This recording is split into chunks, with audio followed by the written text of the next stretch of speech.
تو آج انشاءاللہ اس کے بارے میں، دعا کے بارے میں کچھ بات کروں گا کہ ہم لوگ دعاؤں سے بہت زیادہ غافل ہیں۔ اللہ تعالیٰ نے قرآن مجید میں دعا کے بارے میں فرمایا ادعوا ربکم تضرعا وخفیا، اپنے رب کو پکارو عاجزی کے ساتھ اور چپکے سے۔ جیسے اللہ نے نماز کا حکم دیا، اللہ نے زکوٰۃ کا حکم دیا، بالکل اسی طرح سے اللہ نے مانگنے کا حکم بھی دیا ہے کہ ہم کس سے مانگیں؟ اللہ سے۔ اللہ سے مانگیں اور مانگیں، یعنی اللہ کے علاوہ کسی اور سے نہیں مانگیں، اور اللہ سے بھی باقاعدہ مانگیں، مانگنے کا عمل جاری رکھیں۔ آج جہاں باقی عبادتوں میں سستی ہو رہی ہے، دعاؤں میں بھی لوگ پیچھے چلے جا رہے ہیں، مانگتے ہی نہیں ہیں، اور مانگتے ہیں تو پتہ نہیں کس اسٹائل سے مانگتے ہیں، توجہ نہیں ہوتی۔ اجتماعی دعاؤں پر زیادہ زور ہے، انفرادی پر زور نہیں۔ کہیں مجمع دعا مانگ رہا ہوتا تو ہاتھ اٹھا کے آمین آمین شروع کر دیں گے، بس ٹھیک ہے، وہ بھی جائز ہے، لیکن دعا میں جو اصل ہے وہ انفرادی ہے۔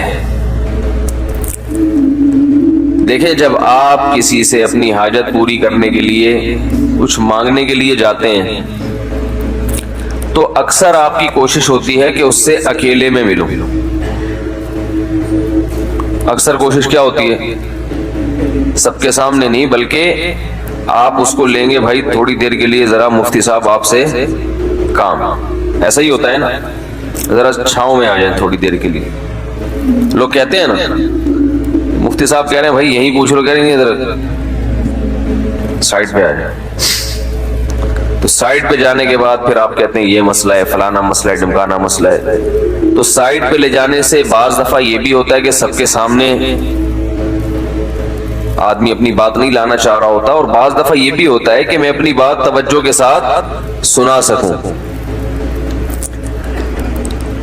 تو دعا میں انسان، اللہ تو سب کی بات سنتا ہے، مجمع میں بھی اور تنہائی میں بھی، لیکن آپ دعا مانگنے میں جو آپ کی طبیعت لگے گی، توجہ سے مانگو گے، وہ تنہائی میں زیادہ شوق سے، زیادہ رغبت سے مانگ سکتے ہو۔ اجتماع میں ایسی رغبت اور ایسی شوق سے انسان دعا نہیں مانگ سکتا۔ تو انفرادی دعائیں ہی ختم ہوتی جا رہی ہیں۔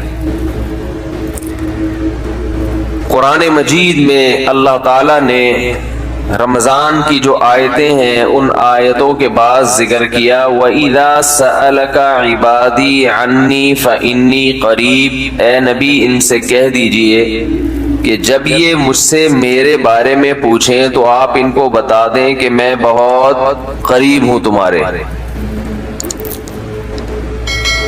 اجیب دعوت الداعی اذا دعان، جب کوئی پکارنے والا، دعا مانگنے والا مجھ سے دعا مانگے گا تو میں اس کی پکار کا جواب بولے بھائی، اس پکار کا جواب دوں گا۔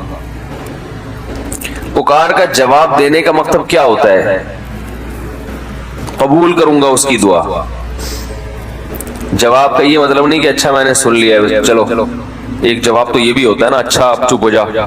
ہم کسی کو پکار رہے ہیں، اگلا کہتے ہیں اچھا بھائی ٹھیک ہے، پتہ چل گیا، اب چپ کر کے بیٹھ جاؤ آرام سے۔ تو اللہ تعالیٰ جب جواب دیتے ہیں تو کیا مطلب ہوتا ہے کہ اللہ تعالیٰ وہ دعا قبول کر رہے ہیں۔ ہم دعا کثرت سے مانگتے کیوں نہیں ہیں؟ اس کی وجہ یہ ہے کہ ہمارے ذہن میں ایک چیز شیطان نے بٹھا دی ہے کہ مانگو تب بھی ویسے کے ویسے ہی ہیں، نہیں مانگو تب بھی ویسے کے ویسے۔ وہ فلاں آدمی تو نہیں مانگتا، وہ تو پھر بھی اس کی تنخواہ اچھی مل رہی ہے، اور میں تو کئی سالوں سے دعائیں مانگ رہا ہوں، اے اللہ میری تنخواہ ڈبل نہیں کر سکتا تو کم از کم 50% ہی بڑھا دے، تو میں تو وہیں کا وہیں ہوں، میری تنخواہ میں تو کوئی اضافہ ہو نہیں رہا۔ تو ہم تو دیکھتے ہیں کہ ادھر دعا مانگو کچھ بھی نہیں ہو، سوائے ثواب کے کچھ بھی نہیں ملتا۔ یہ وہ چیز ہے جو انسان کو دعاؤں سے روکتی ہے۔ حالانکہ ہم پیغمبروں کی زندگی دیکھتے ہیں تو بات بات پر دعائیں مانگتے تھے، بہت کثرت سے، بہت زیادہ۔ نوح علیہ السلام. اچھا اللہ نے ان کی دعاؤں کو قرآن میں ذکر بھی کیا ہے. مناجات مقبولہ ایک دعاؤں کی کتاب ہے. حضرت مولانا اشرف علی تھانوی رحمہ اللہ تعالی نے قرآن اور حدیث کی دعاؤں کو ایک چھوٹی سی کتاب میں جمع کر کے ایک ہفتے پہ ڈیوائیڈ کر دیا اس کو کہ آپ روزانہ ان میں سے ایک حصہ پڑھیں گے تو پورا ہفتے میں وہ تقریباً تمام دعائیں کور ہو جائیں گی جو قرآن و سنت میں بیان کی گئی ہیں. وہ کتاب ضرور خریدیں, رکھیں اپنے پاس, مناجات مقبولہ کے نام سے.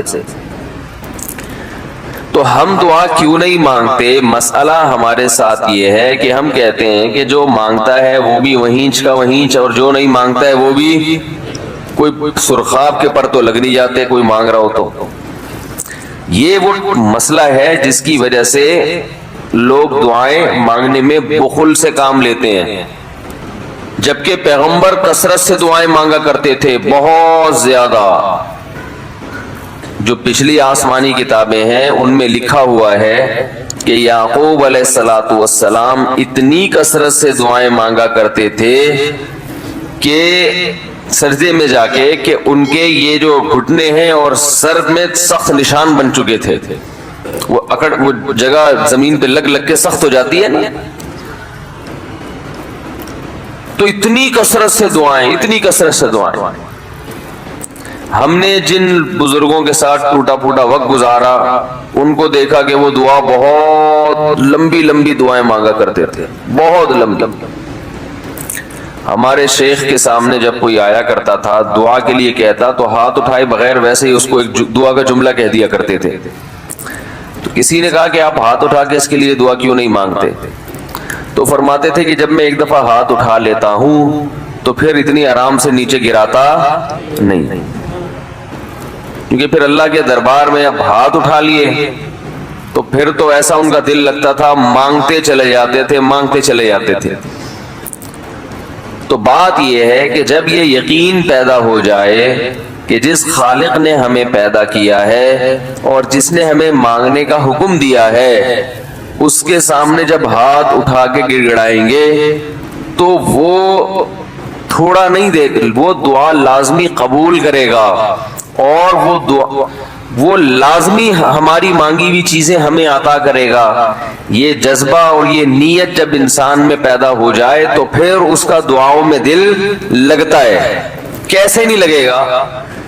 آپ سوچیں کہ آپ کو کوئی بتا دے کہ یہ جو سیٹھ صاحب ہیں بہت بڑے, آپ جا کے ان سے مانگو, یہ ٹائم نکال کے بیٹھے ہوئے ہیں, جتنا مانگو گے جو مانگو گے یہ دیں گے. تو اب آپ بتاؤ, آپ یہ کہو گے کہ میرے پاس مانگنے کا ٹائم نہیں ہے, ایسے موقع پہ آپ یہ کہو گے؟ آپ جائیں گے اور بسم اللہ کر کے شروع ہو جائیں گے.